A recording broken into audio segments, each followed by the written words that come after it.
They can hear me next Tuesday on the show with Tom, and we're going to speak about theatre, I presume. Brilliant. So tell me a little bit about your background. So you're a performance and media student. What was it that brought you to make the decision to come to USW and do performance and media? Well, at a young age, I'm not sure that people really know what they want to do with their life. First of all, I did apply for dance at Bath Spa.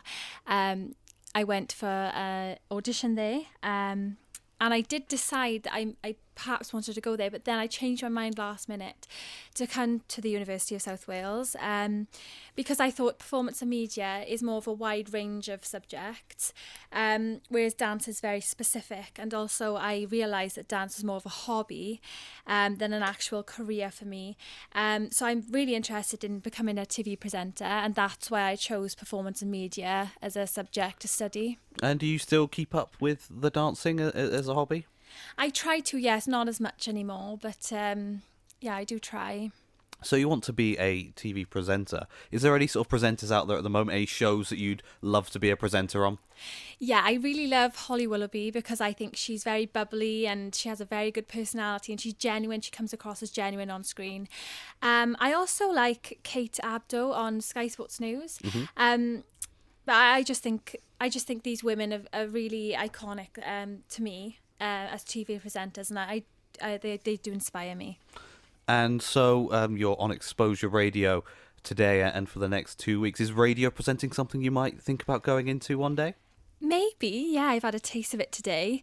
I never really thought about it before, but yeah, it's been good fun today. So perhaps maybe in the future I could do something with radio, who knows? Brilliant. Well, thank you very much, Darcey. That is all we've got time for on today's show. Up next, share with us. we have the specialist music. Well, show I don't with really Chris consider myself to be that interesting, but one day I do wish to become a television presenter. That's what I'm interested in. I also sing. I've had singing lessons for 3 years, and I've been dancing for 11 years. That might be quite interesting for you. Well, whenever Yeah, I've gone to a GP surgery, there's always quite a long wait. I've waited nearly 45 minutes to see a doctor before. So for the doctor to say that the child was late is a bit wrong, really. I know it's kind of a given now if you go to a GP that you are not going to be seen on time. I mean, I'm pleased to say, though, this morning's programme is not all male-dominated, as I'm joined in the studio by Darcey Morris. Good morning, Darcey. Good morning. Yes, this is Exposure Brunch. And coming up before 11:30, we've got an interview with BBC Director General Lord Tony Hall after he came to the university to open the new extension last November. If you want to get involved with the shows, then you can on Twitter and Instagram. It's at Exposure USW, or on Facebook, it's simply Exposure Radio. We're going to start off with a look at what's been hitting their headlines so far today, and for that we've brought in our Exposure Radio journalist guru Jade Mollenby, who graduated from the University of South Wales last year and was the head of news on student radio station, to talk us through the headlines. So Jade, what are the headlines today? well, obviously the top story has got to be the Oscars. What's I mean, your second situation.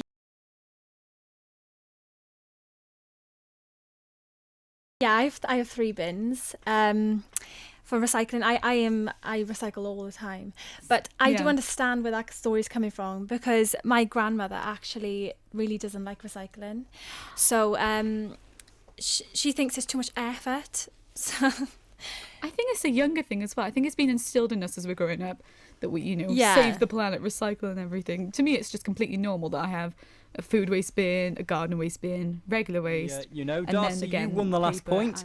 So it's Kieran once again who's going to be serving this one. Wales, England, Scotland, Ireland, Northern Ireland, France, Germany, Italy, Spain. Africa. No.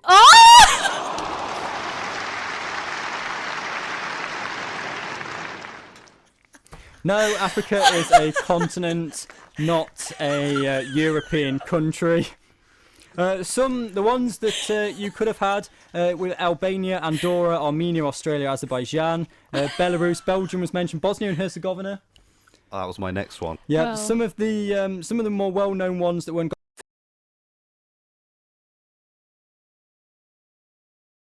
They say this is a big rich town. I just come from the poet's part. Bright light, city life, I gotta make. Yes, that's right, ladies and gentlemen. We are fast approaching summer of 2017, which only means one thing. Power will be back on our screens before you know it, introducing the new scandals of Series 4. So, for those of you who are not familiar with the famous Netflix series, I will give you an insight.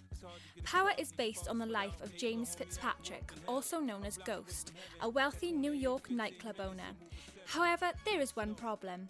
He is also living a double life as a lucrative drug dealer to high-end clientele. Throughout the series, the audience witnesses his business and family becoming threatened as he is tempted to leave his corrupt life behind and become the rags to riches businessman, living a life of freedom with childhood flame Angela Valdez. After Ghost being taken away in handcuffs and a number of gruesome deaths in Season 3, from Holly, Tommy Egan's love interest, to Agent Knox, I think it's safe to say viewers are excited to see what will happen next in Season 4. What can the fans expect from Season 4? No one's safe. You just never know who's gonna go out. Things explode in a way that wouldn't be expected. You just better buckle up. We just get better and better and better. Get ready, because Season 4 will blow your mind. So, there you have it. As Tasha said, Season 4 is expected to blow our minds. So, let's buckle up and enjoy the ride.